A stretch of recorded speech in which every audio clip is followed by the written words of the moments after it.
My husband handed me divorce papers at the company gala I organized, laughing that I was just a glorified party planner who brought nothing to the table. I didn't make a scene, I just turned off my phone. By Monday morning, $300 million in real estate listings had vanished, and the board of directors wasn't calling to ask me to come back as his wife. They were calling to ask if I would take his job. I stood there, frozen. The ambient noise of the gala, clinking crystal, low laughter, the string quartet playing Vivaldi, seemed to drop away. All I could hear was the blood rushing in my ears. Julian looked immaculate. He was wearing the velvet tuxedo jacket I had picked out for him 3 weeks ago. He was holding a glass of champagne in one hand and a manila envelope in the other. He smiled. That charming, camera-ready smile that had plastered his face across every billboard in Los Angeles. "Don't be dramatic, Elena," he said, his voice low enough that the investors at the next table couldn't hear. "It's purely business. You know how I am about efficiency." Efficiency. That was the word he used when he fired our landscaper. That was the word he used when he traded in his 2-year-old Mercedes. And now, apparently, he was being efficient with his marriage. "You're doing this here?" I whispered. I looked around. The ballroom of the Beverly Wilshire. I had chosen the linens. I had negotiated the lighting contract. I had personally vetted the guest list to ensure the heir to the Tetley fortune was seated next to the developer looking for capital. It seemed appropriate. Julian shrugged. He gestured to the room. "This is my world, Elena. You've always just been visiting. I figure we sign this, you take the settlement, which is generous considering you have no equity, and you go find someone who appreciates whatever it is you do." I looked at the woman standing 3 feet behind him. Thin. 24 years old. A junior agent who had joined the firm 6 months ago. She was wearing a dress that cost more than her annual salary. She wouldn't meet my eyes. She was pretending to be fascinated by the ice sculpture. The ice sculpture I had designed. "Glorified party planner," Julian said, seeing me look at the room. "That's what the board calls you, you know. You arrange the flowers. You pick the appetizers. But I close the deals. I bring the value. You bring nothing to the table." He pressed the envelope into my hand. "Take the night off," he said, patting my shoulder. "Sienna can handle the donors from here." I looked at the envelope. Then I looked at him. I didn't scream. I didn't throw my drink in his face.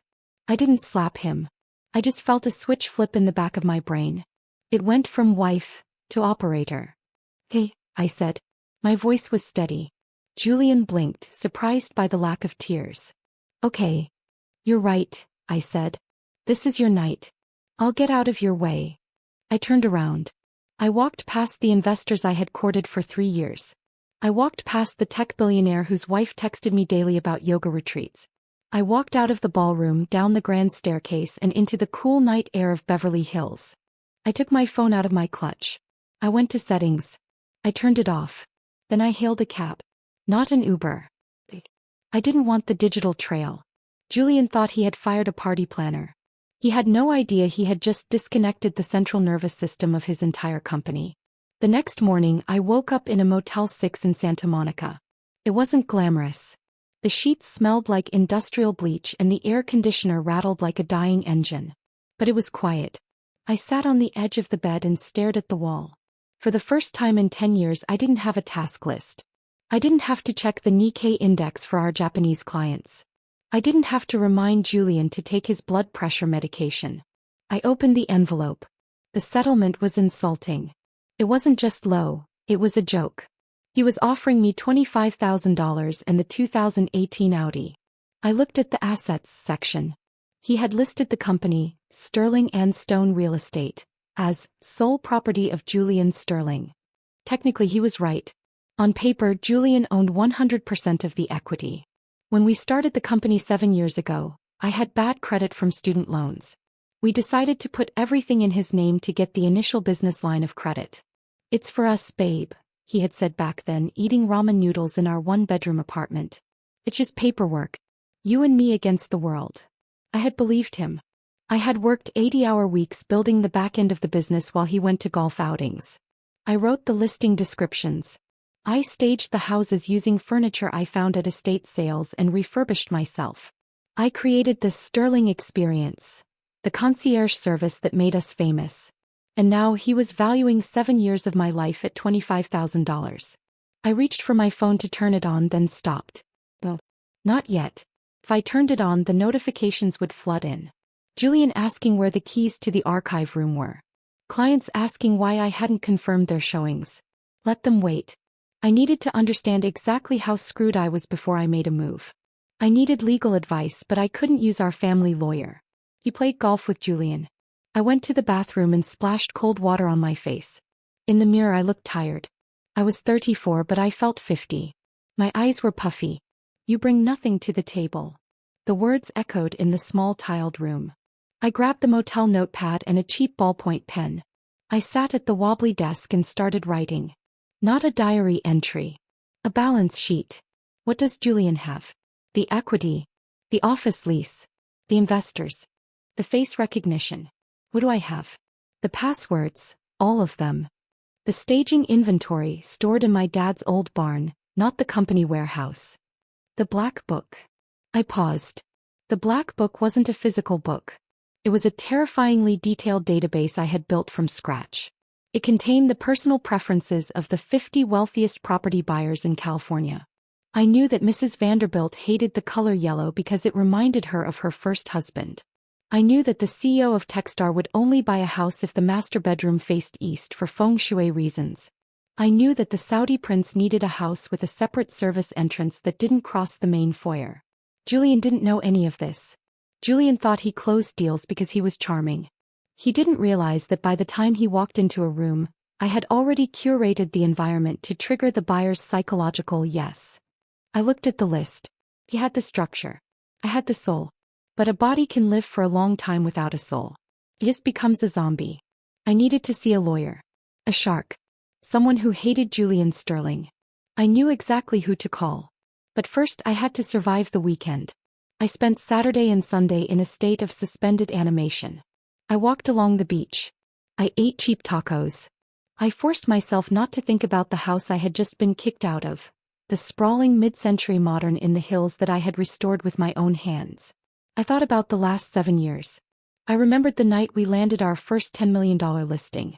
We celebrated with a bottle of 2 buck chuck because we were so broke. Julian had hugged me, spinning me around the living room. We did it, Elena. You're a genius. When did "you're a genius" turn into "you're a glorified party planner"? It was slow. Incremental. As the checks got bigger, Julian's ego got bigger. He started believing the magazine covers. He started interrupting me in meetings. Then he started leaving me out of meetings entirely. You worry too much about the details, he'd say. Let me handle the vision. The vision. His vision was buying a Porsche and spending 3 hours lunches at Nobu. My details were making sure the escrow didn't fall through because of a permit issue from 1980. Monday morning came with a sense of doom. I checked out of the motel at 8 a.m. I drove to a Starbucks 3 towns over, bought a burner phone and dialed a number I had memorized years ago. Marcus Thorne. He was a corporate litigator who had sued Julian 3 years ago over a commission dispute. Julian had won barely, but Marcus had terrified him. Julian called him the Butcher. Thorne Law, a crisp voice answered. I need to speak to Marcus Thorne. Tell him it's Elena Sterling. There was a pause. 1 moment. 30 seconds later, Marcus was on the line. Well, Mrs. Sterling. To what do I owe the pleasure? Is your husband suing me again? He's divorcing me, I said. And I want to hire you. Silence. Then a low chuckle. I have an opening at 10. Bring everything. I walked into Marcus Thorne's office at 10 a.m. sharp. He looked exactly like his reputation. Sharp, expensive, and predatory. He listened while I explained the situation. I showed him the settlement offer. He laughed. Actually laughed. 25 grand? He thinks he can buy you out for the price of a used Honda. Marcus shook his head. Elena, California is a community property state. But the business structure is tricky. Since the LC was formed before the marriage and you're not an officer. He leaned back, tenting his fingers. He set this up to screw you. Proving your contribution to the value of the firm is going to be a forensic nightmare. We're talking years of litigation. Depositions. It will cost you a fortune you don't have. My heart sank. So that's it? I lose. Legally. It's an uphill battle, Marcus said. He looked me in the eye. But you know where the bodies are buried. I know where the keys are, I corrected. Same thing. He leaned forward. What happens if you just stop? Stop what? Stop existing in his world. What happens to the business? I thought about it. The gala was Friday. Today is Monday. Usually on Monday mornings I brief him on the hot sheet, the status of every pending deal.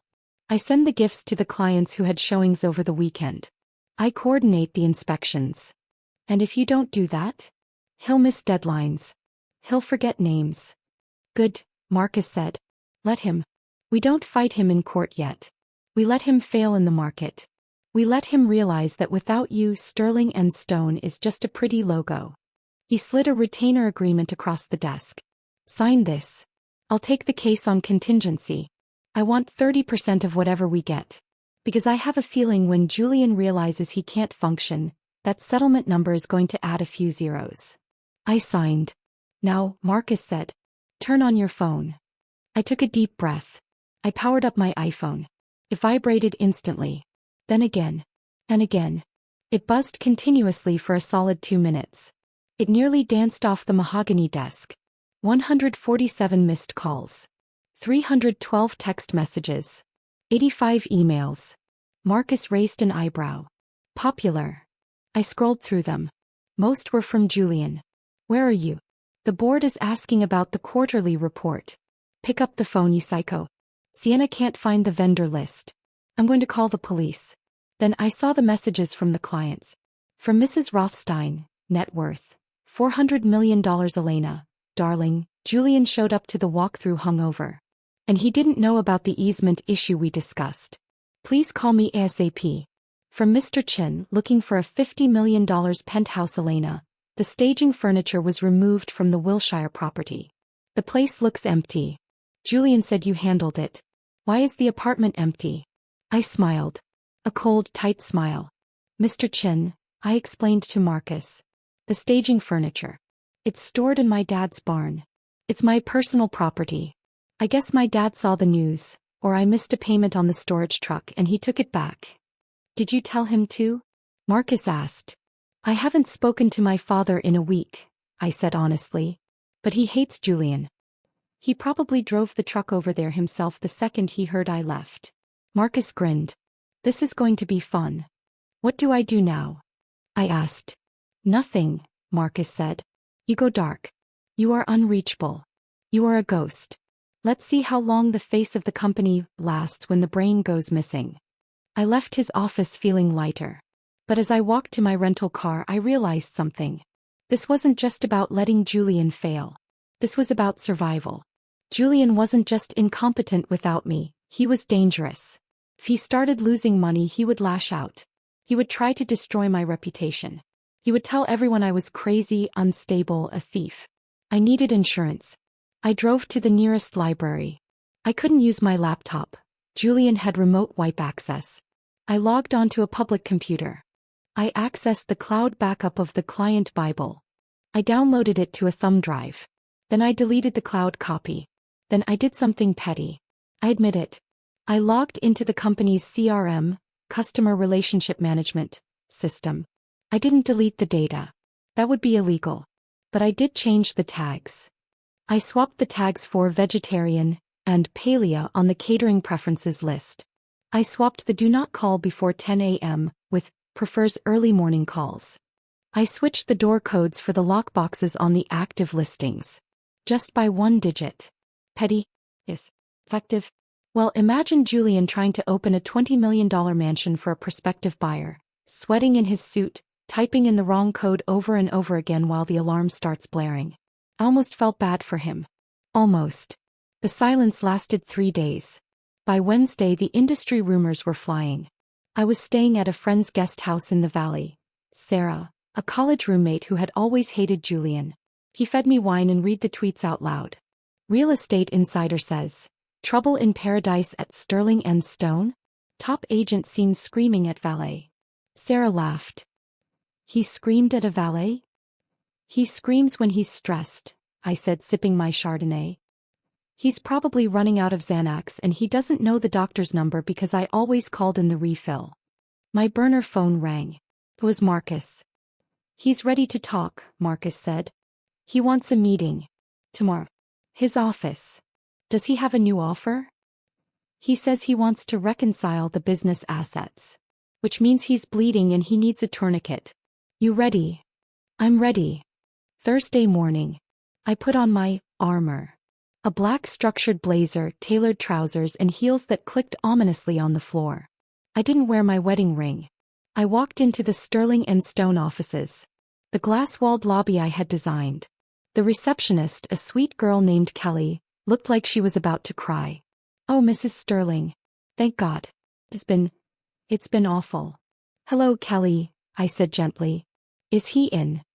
He's in the conference room. With her. Tina. I walked past the open workspace. The energy was frantic. Phones were ringing and nobody was picking up. The fresh flowers in the vase were dead. Lilies, which I never used because half our clients were allergic. The air smelled like stale coffee and panic. I pushed open the glass doors of the conference room. Julian was sitting at the head of the table. He looked terrible. Dark circles under his eyes, tie loosened, hair slightly askew. Sienna was sitting next to him, typing furiously on a laptop. Marcus sat next to me. Elena, Julian said. He didn't stand up. You look rested. Motel 6 has excellent soundproofing, I said. What do you want, Julian? I want the passwords, he snapped. I want the CRM tags fixed. I want the updated vendor list. Do you have any idea how much money you're costing me? Me? I asked innocently. I don't work here. Remember? I bring nothing to the table. Sienna spoke up. Look, Elena, we know you changed the lockbox codes. That's sabotage. I turned to her. I didn't blink. I changed the security protocols because an unauthorized employee, you, was given access to high-value assets. It's in the company bylaws. Section 4, paragraph 2. In the event of a security breach, all codes must be cycled. You're the security breach. Julian shouted. Marcus cleared his throat. My client is no longer an employee or an officer. She has no obligation to provide you with intellectual property that exists in her memory. However, we are willing to negotiate a consulting fee. Consulting fee? Julian laughed. A harsh, barking sound. I'm not paying her to do the job she was supposed to do as my wife. Then figure it out, I said. I stood up. Sit down. Julian slammed his hand on the table. Here's the situation, Julian, I said, leaning over the table. You have 3 closings scheduled for Friday. The Henderson Estate, the Malibu Bluff House, and the downtown loft. Total value, $68 million. He narrowed his eyes. So the Henderson Estate has a lien on the title from a contractor dispute in 2015. I was going to file the release form this week. I didn't. The Malibu house needs a final sign-off from the Coastal Commission on the deck repair. The inspector is my cousin's best friend. He won't sign it for you. And the downtown loft? The buyer is superstitious. If there are fresh lilies in the lobby, he walks. I see you bought lilies for the office today. I assume you sent the same to the staging? Julian's face went pale. He looked at Sienna. Did we send flowers to the loft? Sienna looked terrified. I ordered the luxury bundle from the florist. It has lilies. Call them. Julian screamed. Cancel it. Sienna scrambled for her phone. I checked my watch. It's 11 a.m. The florist delivered at 10:30. The buyer's walkthrough is at noon. You're too late. Julian looked at me with pure hatred. You be asterisk asterisk asterisk asterisk. You're trying to ruin me. I'm not doing anything, Julian. I'm just not fixing your mistakes anymore. There's a difference. I turned to leave. Wait, he said. His voice changed. Desperate. Just help me with the Henderson title. Please.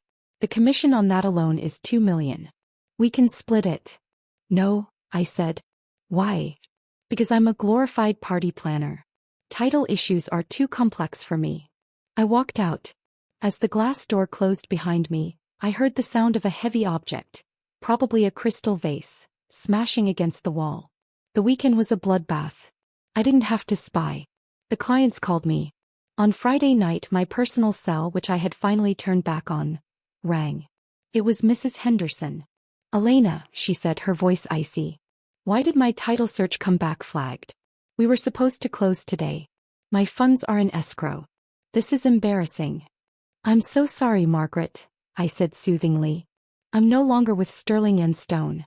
Julian handled the file personally." "He handled it," she scoffed. "He told me it was a clerical error.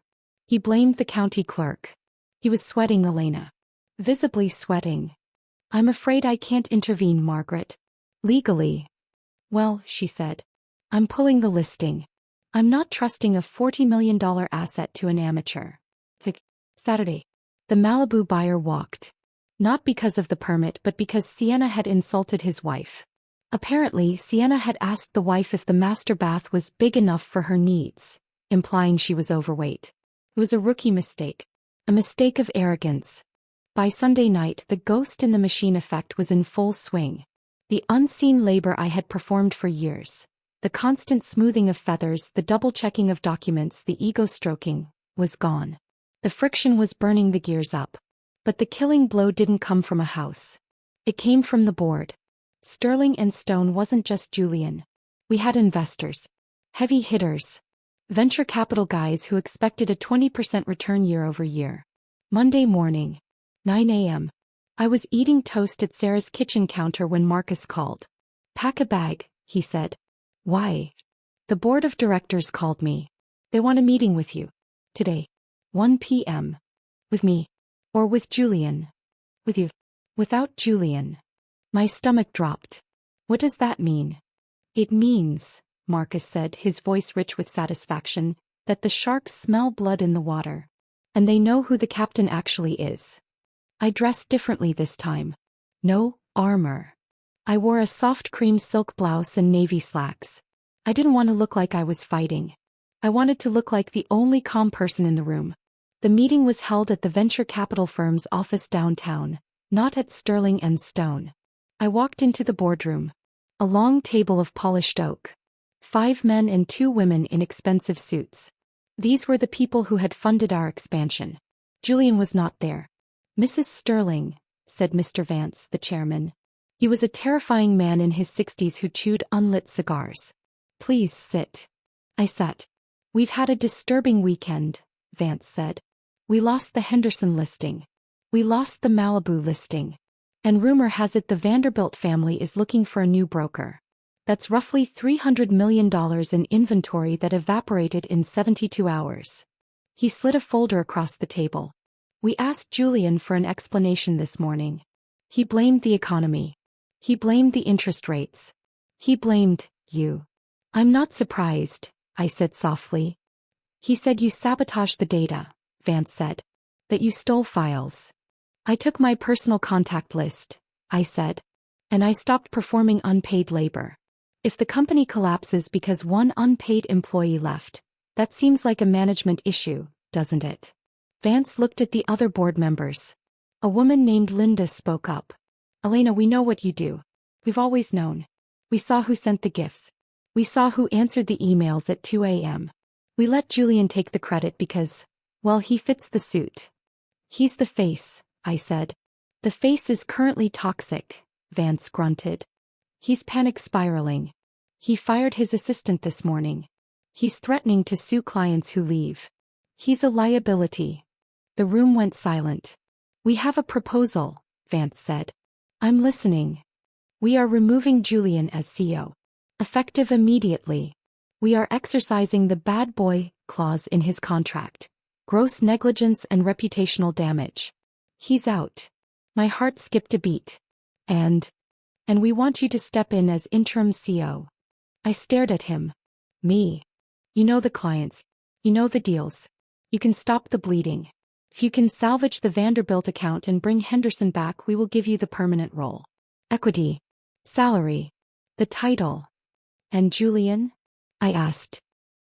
"He keeps his minority shares, but he has no voting power and no operational role. He becomes a silent partner. Very silent."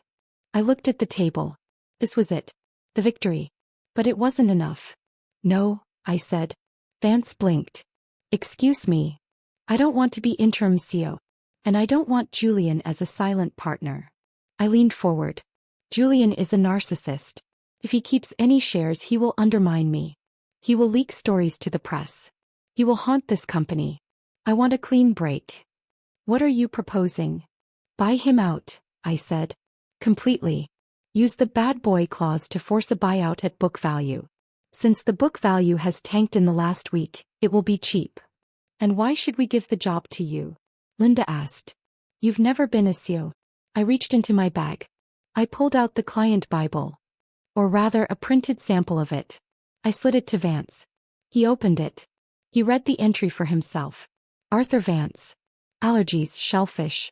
Wife's birthday, March 12th, always forget, send reminder 3 days prior. Favorite scotch, Lagavulin 16. Hates, agents who wear brown shoes. Vance looked down at his own shoes. Black Oxfords. He looked at me. He smiled. I can get the Vanderbilt listing back by tomorrow morning, I said. I know she's looking for a place for her prize-winning poodles. I found a property in Bel Air with a climate-controlled kennel. Julian wouldn't show it to her because the commission was lower. I will. Vance closed the folder. Do it, he said. Get the listings back. We'll draft the buyout papers for Julian. One more thing, I said. Yes. I want his office. And I want the Audi. The takeover was brutal and swift. Tuesday morning. I walked into Sterling and Stone. But this time I wasn't alone. I had 2 security guards and a lawyer with me. Julian was in his office, yelling at Sienna. You said you sent the gift basket, he was screaming. I did. I sent the fruit basket. They're diabetic, you idiot. You sent them a basket of sugar. I opened the door. Morning, I said. Julian spun around. He looked ragged. What are you doing here? I told security to ban you. We have new security, I said, nodding to the large men behind me. I handed him the envelope. A new envelope. The board has voted, Julian. You're out. You can't do this, he whispered. He looked at the papers. Gross negligence? This is bulls asterisk asterisk asterisk. You lost 300 million in listings in 5 days, I said. You're lucky they aren't suing you for damages. I built this, he screamed. I am this company. You were the hood ornament, I said calmly. I was the engine. And the engine just decided to drive the car. Sienna. Julian yelled. Call the police. Sienna looked at me. She looked at the security guards. She looked at the future. I quit, she said. She grabbed her purse and walked out past him. Julian, I said. You have 10 minutes to clear your personal effects. Security will escort you out. He stared at me. The arrogance was gone. In its place was something pathetic. Confusion. He genuinely didn't understand how this had happened. He had bought into his own myth so deeply that reality felt like a hallucination. Elena, he said. His voice cracked. Baby. We can fix this. We can work together. Like the old days. The old days are gone, I said. And don't call me baby. Call me Ms. Sterling. Or better yet, call my assistant. I turned around and walked out of the office. I didn't watch him pack. I didn't need to. I went to the main floor. The staff was standing there, silent, terrified. Okay, everyone, I said, clapping my hands. Show's over. We have work to do. Kelly, get Mrs. Vanderbilt on the line. David, order fresh flowers for the downtown loft. Orchids, not lilies. And someone get me a coffee. Black. The room exploded into motion. Phones were answered. Keyboards clacked. The hum of the machine returning to life. I walked into my new office, Julian's old office. I sat in the leather chair. It was too big for me. I adjusted the height. My phone rang. It was Mrs. Vanderbilt. Elena, she cried. I heard the news. Thank God. Is it true? Can you show me the Bel Air property? I have the keys right here, Margaret, I said. I'll meet you there at 2. You're a lifesaver, she said. That husband of yours was a disaster. I always told Arthur, Elena is the one with the brain. Ex-husband, I corrected gently. Even better, she said. I hung up. I spun the chair around to look out the window. Down below on Wilshire Boulevard, I saw a figure walking out of the building carrying a cardboard box. Julian. He stopped on the sidewalk. He looked up at the building. At his name on the sign. He looked small. I didn't feel a surge of joy. I didn't feel glee. I felt peace. I looked at the balance sheet on my desk. Assets. 100% control. Liabilities. 0. I picked up my pen. I had a company to run. 6 months later. I was in the garden of my new house. Not the mid-century modern Julian kept, which he had to sell 3 months later to pay his debts, but a Spanish bungalow near the beach. It was smaller, but it was mine. I was pruning roses. Real pruning, not symbolic. I liked the thorns. They reminded me to be careful. My phone buzzed on the patio table. It was Marcus. "Hey boss," he said. "Just got the final signature on the divorce decree. You are officially a free woman." How did he take it? He didn't show up. His lawyer signed for him. Rumor is he moved to Arizona. Selling timeshares or something. Hope he remembers the details, I said. Doubt it, Marcus laughed. Oh, and the quarterly numbers came in. Sterling and Stone is up 15%. Tell the board I want my bonus and stock options, I said. Already done. You're a shark, Elena. I had a good teacher, I said. I hung up. I looked at the ocean. The sun was setting, painting the sky in violet and gold. Glorified party planner, I whispered to myself. I smiled. He was right in a way. I was a party planner. I had planned his exit party perfectly. And I hadn't even forgotten the party favors. I went inside, poured myself a glass of wine, a really good Pinot Noir, not the cheap stuff, and toasted the empty room. It wasn't empty really. It was full of potential. It was full of peace. And for the first time in my life I brought everything to the table. And I was the only one eating. I took a sip. Tasted like victory.